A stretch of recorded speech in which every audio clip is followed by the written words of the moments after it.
What I'm doing here on my 09 through 13 Forester is I'm finding the backup camera lines. I'm popping out the pop pins nearest the plugs. So there's a pop pin here on this plug. This plug is popped into a hole as well.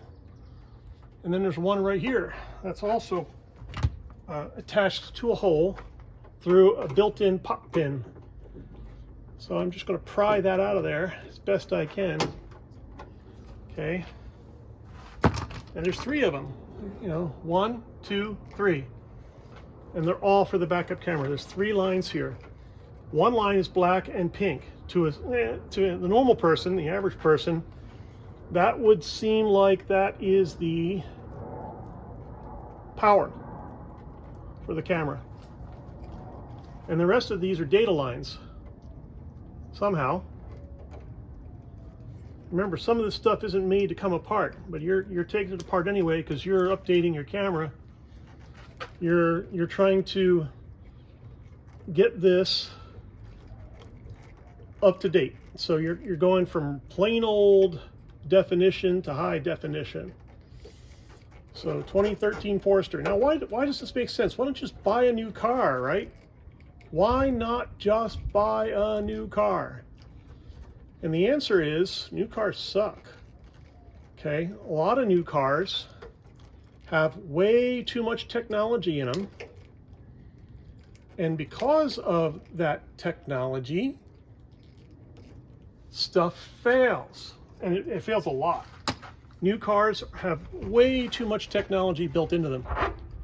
And all that being said, they are a nightmare. So now, what I can do with this is I can push the camera through its hole and pop it out. So hopefully I'm still in shot there. The camera is going to pop out the top up here.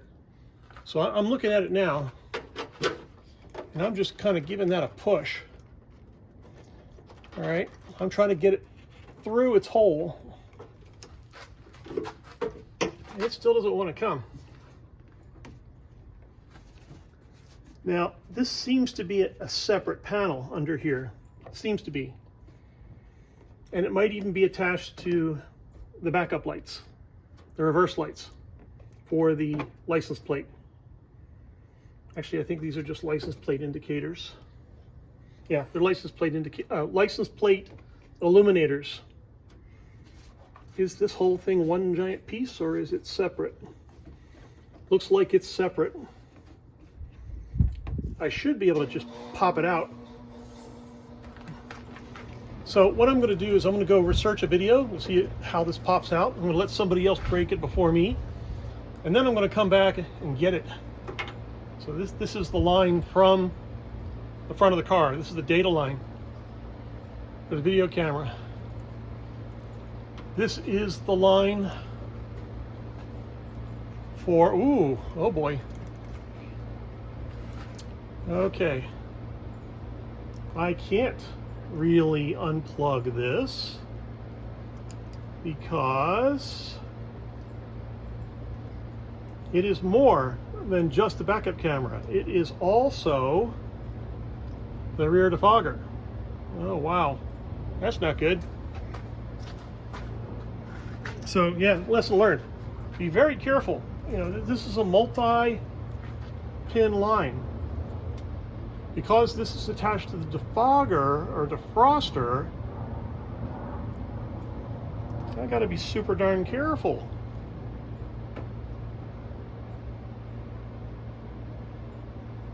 All right.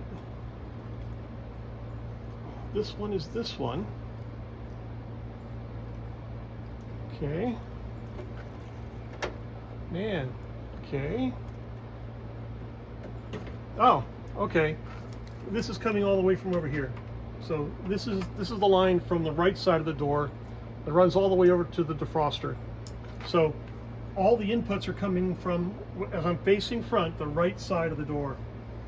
So I don't have to plug this back in. Okay, so the camera's not slaved off of anything. I just got to be super careful.